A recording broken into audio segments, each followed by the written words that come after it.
What's up, YouTube? I'm Justin. Today we're going to be working on the Camaro. We're going to be topping up the coolant, and I'm going to show you how to do that. This should be the same procedure whether you have a 4-cylinder Camaro, a 6-cylinder, or a V8.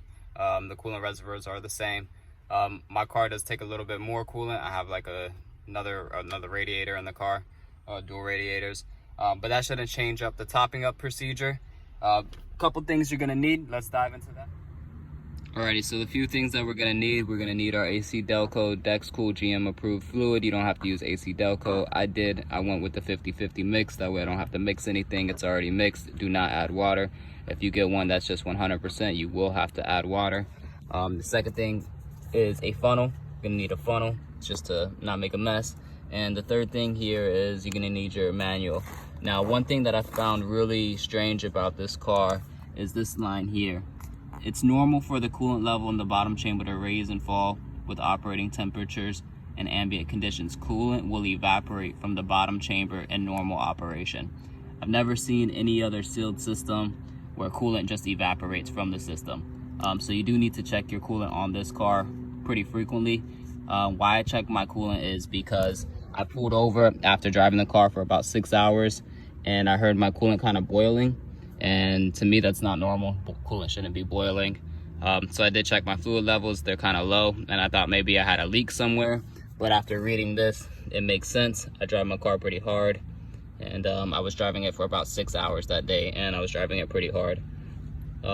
So yeah, let's go ahead and dive into the refill procedure, and we'll go from there. All right, so the first thing that we're gonna have to do, we need to fill this top chamber up all the way to the fill line. After this is filled, we're gonna open up this chamber and fill it up to its fill line. Then we're gonna start the car. We're gonna let it run till it gets hot, and we're gonna see if the fluid levels drop at all. If the fluid levels do drop, we're gonna top up. We're gonna let it cool down, and then we're gonna repeat the procedure as many times as necessary until the system is filled, and that's pretty much it. All right, let's dive into this video. All right, so as we can see here, my bottom tank is pretty much empty. The one at the top is low. So again, we have to start with filling this first one up. So let's go ahead and take the cap off. And the car is cold right now. You do not want to do this when hot, as well as the fill lines say on them, cold fill. This is all to be done when the car is cold, not when it's hot. All right, got my reservoir opened. Nothing crazy there. Let's actually close it real quick. Yeah, it's not coming off. All right.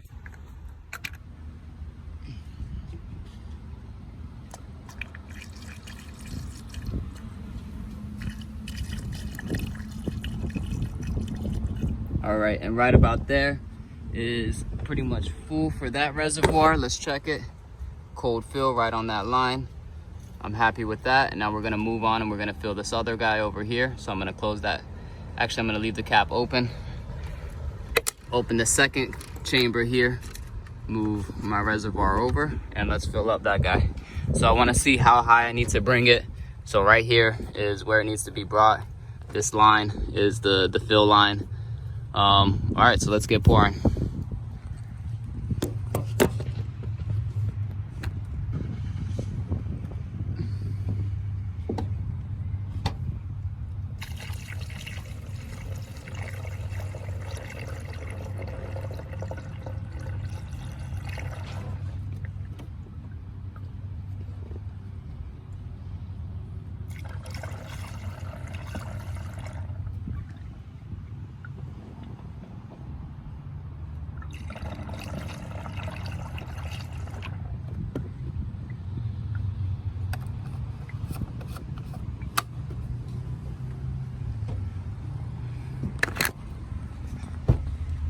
Alrighty, we got that up. It's a little bit higher than the line. It's nothing severe. It's like right on top of it. I'm happy with that. And we're gonna go ahead and close that tank out and we're gonna start the car up and let it run. All right, we're in the car. Put it in neutral. Parking brake is on. Let's go ahead and turn it up. All right, let's get outside and let's check out what's going on with it.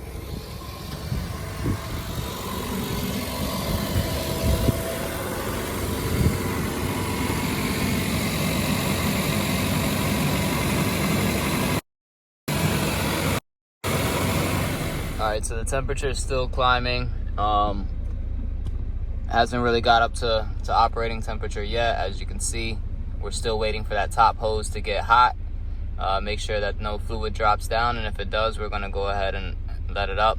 The purpose of this part right now is to make sure there's no air bubbles in the system. Air bubbles are really bad for your coolant system. Create a lot of damage to it. This is still not warm yet. This is the one that's starting to get a little warm, which means it may start circulating soon. Let's see. Actually, I do feel fluid running through this one now, as well as this one. The fluid is running through. So I'm gonna leave that top open for another minute or so. The whole process should be less than 5 minutes, but that also depends on your climate. It's 85 degrees where I'm at right now, so it's pretty warm outside. It shouldn't take too long for the engine to get warm.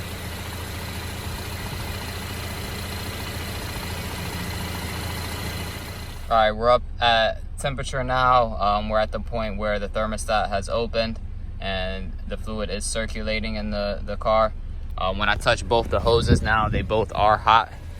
So what we're gonna do is we are going to close this now.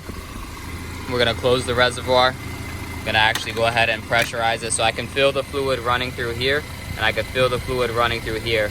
Both of these are warm, and I can physically feel it. Now be careful, because these can burn you if the car gets too hot. So again, the car is not all the way hot yet. It's just hot enough to have the thermostat open, so the fluid is circulating through the engine. So let's go ahead and close this now.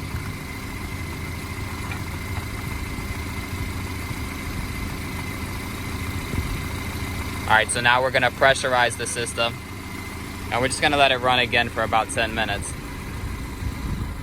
All right, we've got the car up to its full operating temperature. It's been running about 10 minutes since the last update in the video. I went ahead and switched the AC on, increased the load on the engine. Plus, it's really hot outside. Says it's 82 right now. So I definitely want some AC while I do this. And that's pretty much it. So what we're gonna do now is we're just going to drive the car a little bit, and then I'm gonna allow the car to cool down. And if I need to, I'm gonna reset the steps that we did already. Now, these hoses now are really hot. Definitely fluids running through there. As you can see, I didn't have to top up anything again. You may have to top up again. When you're doing this, be careful with the fan. Obviously, the engine's running. Don't stick your hand in any of that stuff. And if this video was helpful to you, go ahead and like it, comment below. I appreciate everybody that watches, and thanks for tuning in.